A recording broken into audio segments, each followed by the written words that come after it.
Assalamualaikum warahmatullahi wabarakatuh. Sebagaimana biasanya, sebelum ceramah ini disampaikan oleh narasumber guru kita, Kiai Haji Muhammad Fakih, lebih dahulu kami sampaikan beberapa ayat Quran maupun sunnah Nabi Muhammad SAW. Anggaplah sebagai pengantar atau sekedar mengingat-ingat kembali sebagai penyegar hati. Di antaranya adalah Quran Surah Al-An'am ayat 32 dan 160, Quran Surah Al-Qasas ayat 77, Quran Surah Al-Ahzab ayat 17, dan Quran Surah Al-Qari'ah ayat 1 sampai dengan 11. Selamat mengikuti.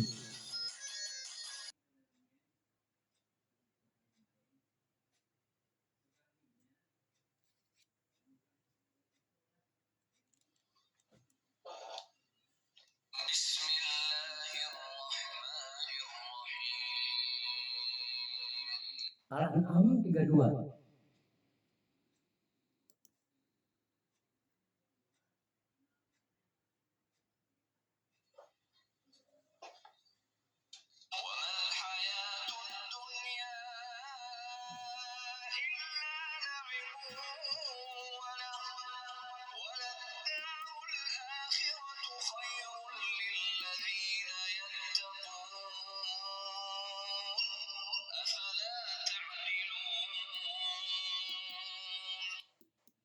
Dan kehidupan dunia ini hanyalah permainan dan senda gurau, sedangkan negeri akhirat itu sungguh lebih baik bagi orang-orang bertakwa.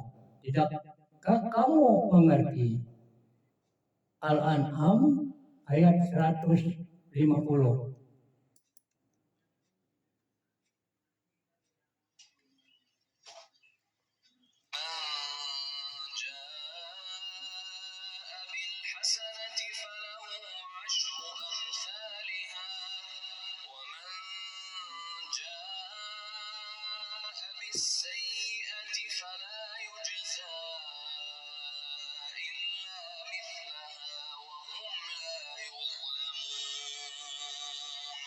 Barang siapa berbuat kebaikan mendapat balasan 10 kali lipat amalnya.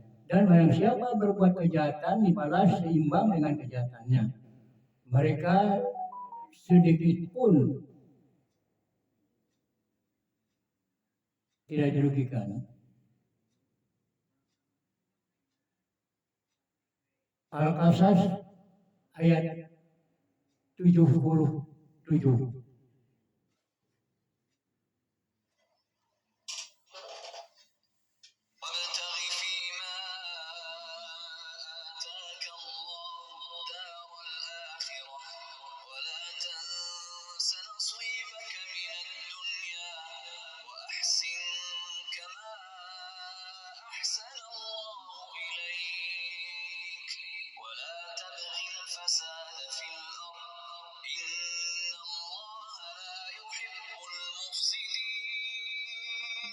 Dan carilah pahala negeri akhirat dengan apa yang telah dianugerahkan Allah kepadamu, tetapi janganlah kamu lupakan bagianmu di dunia dan berbuat baiklah kepada orang lain, bagaimana Allah telah berbuat baik kepadamu. Janganlah kamu berbuat kerusakan di bumi. Sungguh Allah tidak menyukai orang-orang yang berbuat kerusakan. Al-A'la ayat 17.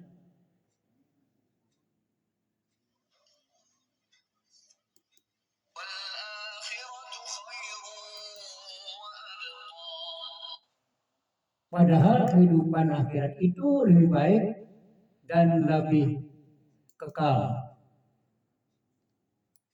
Al-Qari'ah ayat 1 sampai dengan 11.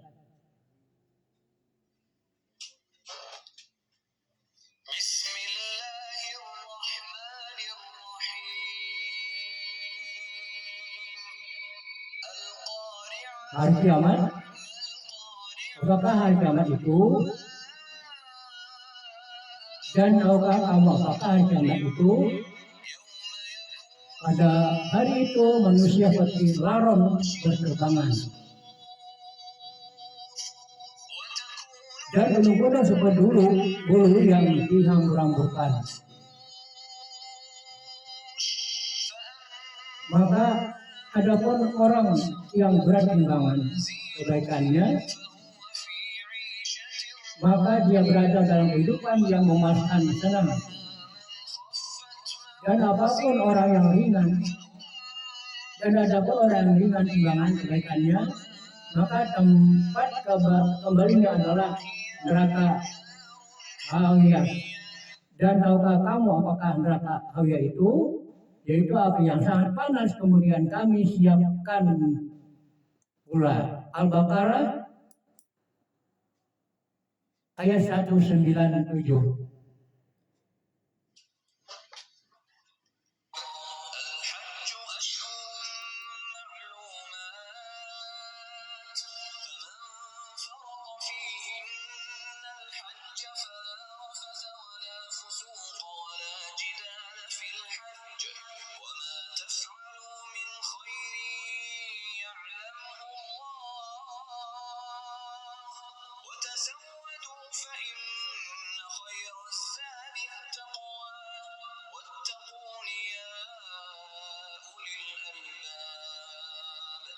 Musim haji itu pada bulan-bulan yang telah dimaklumi. Barang siapa mengerjakan ibadah haji dalam bulan-bulan itu, maka janganlah dia berkata jorok atau rapat, berbuat maksiat dan bertengkar dalam melakukan ibadah haji. Segala yang baik kamu kerjakan. Allah mengetahuinya bahwa bekal, karena sungguhnya sebaik-baiknya bekal adalah takwa. Dan bertakwalah kepadaku, wahai orang-orang yang mempunyai akal sehat. Berberkalah bahwa sebaik-baiknya bekal adalah takwa. Bertakwalah kepadaku, hai orang berakal. Itulah arti dari Al-Baqarah ayat ke-197. Jadi dari ini sudah jelas apa yang diperlukan atau disiapkan oleh orang muslim. Kita ikuti cuplikan maupun ringkasan dari ceramah yang disampaikan oleh narasumber Kiai Haji Muhammad Wahid HM. Selamat mendengarkan. Alaihi Wasallam dan kepada keluarga, para sahabat, zuriat dan pengikut beliau sampai hari kiamat nanti. Hadirin hadirat yang berbahagia, Allah Subhanahu wa Ta'ala berfirman di dalam kitab suci Al-Quran, Ya ayyuhalladzina amanu taqullah wal tanzur nafsum ma qaddamat lighad wattaqullah innallaha khabirum bima ta'malun. Yang artinya, wahai orang-orang yang beriman, takwalah kalian kepada Allah dan hendaklah memikirkan tiap-tiap orang akan bekalnya untuk hari esok. Takwalah kepada Allah, sesungguhnya Allah mengetahui apa yang kalian perbuat. Hadirin hadirat rahimakumullah, Allah Subhanahu wa Ta'ala memerintahkan kepada kita untuk berpikir, merenungi apa yang bekal kita siapkan untuk hari esok. Karena hari esok itu pasti terjadi. Hendaklah kita memikirkan, hendaklah tiap-tiap diri itu merenungkan sanggup apa untuk esok. Apa yang dimaksud dengan esok? Apa hari Sabtu? Bukan hari Sabtu, bukan hari Ahad.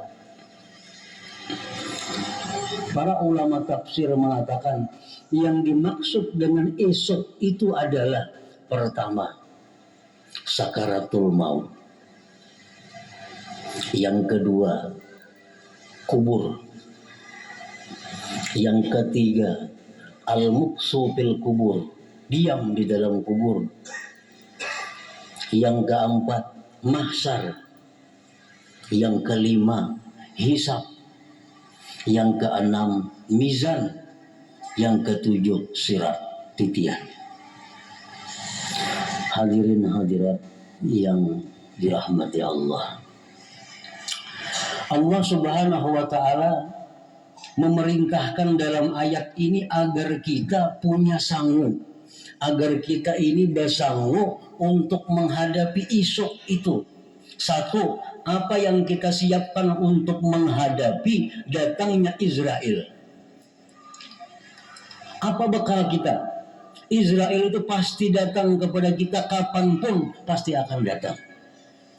Kalau kita kada punya bekal, kada punya sanggup menghadapi Israel, kita akan mengalami satu siksa, satu kepedihan yang sangat dahsyat. Nah, hadirin hadirat rahimakumullah. Nah, Allah ini menyuruh kita apa bekal kamu untuk menghadapi itu? Apa sanggup kamu untuk itu? Rasulullah SAW bersabda yang artinya melihat Israel itu, melihat Israel itu lebih sakit daripada dicincang 1000 pedang. Melihat Israel lebih dahsyat daripada dicincang 1000 pedang. Demikian kalau kita tidak punya bekal menghadapinya. Di saat itu kita akan kehabisan suara, kehabisan tenaga untuk memberontak, untuk berteriak, tidak punya apa-apa karena kedahsyatan Israel itu. Nah, di sini Allah menyuruh kita bersanggup menghadapi Israel itu supaya bisa tenang. Bersiap-siap menghadapi Israel supaya jangan gelisah. Bersiap-siap menghadapi Israel supaya jangan takut. Dan Rasulullah Shallallahu Alaihi Wasallam mengajarkan kepada kita apa yang mesti kita perbuat supaya Israel itu bertemu kita dengan keadaan bersahabat, dengan keadaan damai, dengan keadaan tentram. Hadirin hadirat rahimakumullah. Yang pertama, renungan kita adalah menyiapkan bekal menghadapi Israel ini. Dan pasti kullu nafsin dha'iqatul maut, setiap orang itu pasti bertemu Israel. Hadirin hadirat rahimakumullah. Rasulullah sallallahu alaihi wasallam mengajarkan kepada kita agar kita bisa tenang menghadapi kematian. Beliau bersabda, akhbarani Jibril alaihi salam anna la ilaha illallah unsul muslim inda mautih. Ujar Nabi kita bahwa Jibril telah mengabarkan kepadaku bahwa la ilaha illallah itu merupakan teman yang menghibur seseorang muslim ketika menghadap malaikat maut. La ilaha illallah. Jadi zikir-zikir yang kita baca sepanjang hidup kita, la ilaha illallah, itu akan berguna, akan kelihatan hasilnya pertama di waktu kita menghadap malaikat maut. Sekarang kita mungkin belum melihat manfaat la ilaha illallah. 1000 kali sehari kita baca, belum kelihatan gunanya. 10.000 sehari kita amalkan la ilaha illallah, belum kelihatan pengaruhnya. Sebab intinya la ilaha illallah itu akan mulai kelihatan manfaatnya kepada kita bersamaan dengan munculnya Israel alaihissalam itu. Begitu Israel ini datang, disitulah muncul faidah la ilaha illallah. Inilah yang menghibur kita. Inilah yang membuat kita tenang. Inilah yang membuat kita tidak takut menghadap Israel. Makin banyak la ilaha illallah yang kita ucapkan sepanjang hidup kita, semakin aman. Makin banyak zikir itu kita sebut, kita ucapkan, menghadapi Israel makin tenang. Artinya bahwa hendaklah kita menjadikan la ilaha illallah itu satu amalan rutin kita dalam sehari semalam ini. Berapa kali sehari kita bagusnya membaca la ilaha illallah? Tergantung berapa kita perlu. Kalau kita asa takutan benar menghadapi Israel, banyakin. Kalau kada tapi takutan, kada usah banyak. Amun kada takutan sama sekali, kada usah, kada apa-apa. Kebutuhan tergantung kita. Berapa banyak hendak membaca la ilaha illallah. Nah, itu akan jadi penghibur, akan jadi teman, akan jadi penghilang takut kita menghadap Israel alaihi salam. Nah, hadirin hadirat rahimakumullah. Yang kedua, Rasulullah sallallahu alaihi wasallam makhluk pilihan Allah. Beliau ini mengajarkan kepada kita sebuah doa. Doa ini gunanya apa? Memudahkan kita menghadapi kematian. Beliau sendiri pun mengamalkan doa ini. Nabi mengamalkan doa ini. Allahumma a'inni 'alal maut wa hawwinhu 'alayya. Allahumma a'inni 'alal maut, ya Allah tolonglah aku menghadapi Israel. Wa hawwinhu 'alayya, dan mudahkan dia atasku. Rasulullah SAW beliau mengamalkan doa ini sebagai kewaspadaan beliau kepada kematian dan sebagai tasri mengajarkan kepada kita untuk mengamalkan doa itu. Allahumma a'inni 'alal maut, ya Allah tolonglah aku menghadapi kematian, wa hawwinhu 'alayya, dan mudahkan kematian itu atasku. Tiap imbas sembahyang sekali kita baca, 5 sembahyang 5 kali sehari. Nah, bila doa itu diijabah oleh Allah, kita kada akan susah, kita kada akan takut menghadapi kematian itu. Nah, hadirin hadirat rahimakumullah. Itu yang dimaksud dengan hari esok yang pertama. Wala tanzur nafsum ma qaddamat liwat. Hendaklah tiap-tiap orang itu memikirkan, merenungkan bekal apa yang dia siapkan untuk esok. Bukan esok makankah, kadakah, babareskah, kadakah, bukan itu. Yang kedua, yang dimaksud dengan hari esok itu adalah dukhulul kubur, masuk ke dalam kubur. Nah, masuk ke alam barzakh. Di situ kita sudah masuk kepada satu alam yang berbeda daripada alam yang selama ini kita hadapi. Itu alam barzakh. Apa persiapan yang mesti kita hadapi waktu masuk ke dalam kubur itu? Karena azab kubur pasti ada, nikmat kubur pasti ada, pertanyaan munkar nakir pasti ada, dan iblis terakhir menggoda kita di alam kubur.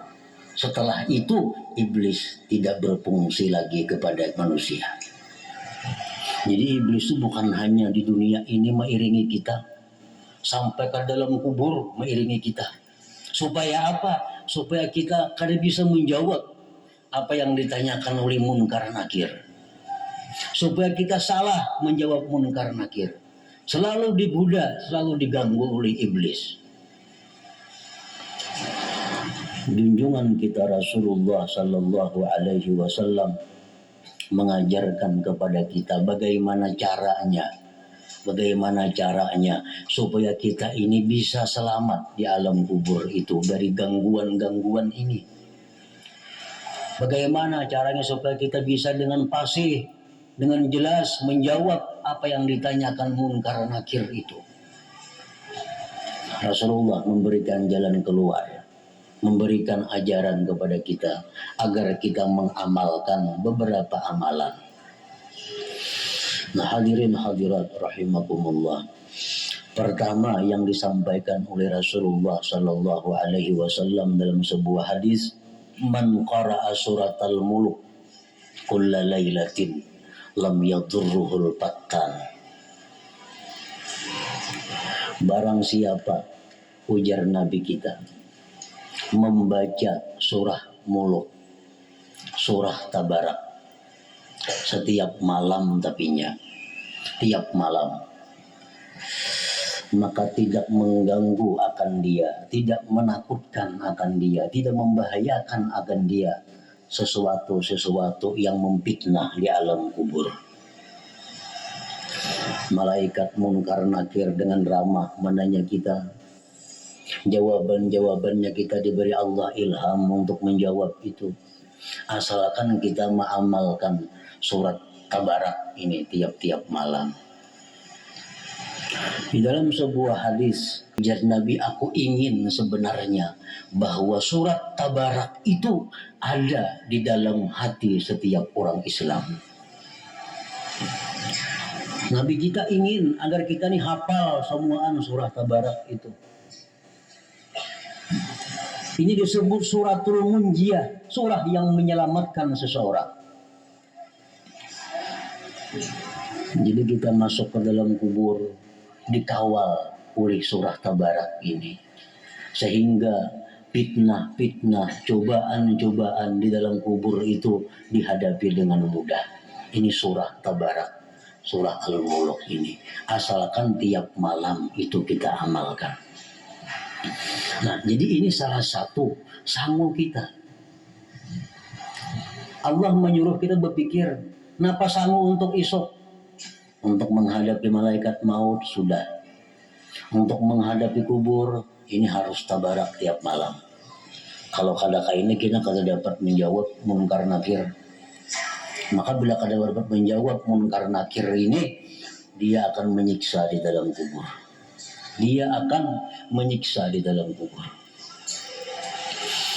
Hadirin hadirat rahimakumullah.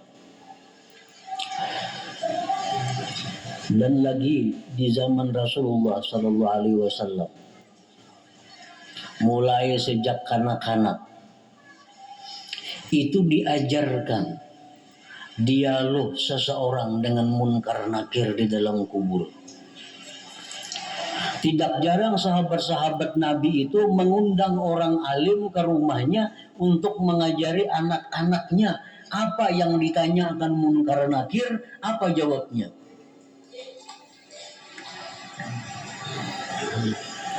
Jadi di zaman Nabi berlaku sampai zaman sahabat, itu mereka mengundang orang-orang yang punya pengetahuan, diundang ke rumah, disuruh melajari anak, suruh melajari bini, kayak apa kena munkar nakir itu, napa-napa yang ditanyakannya, kayak apa jawabannya.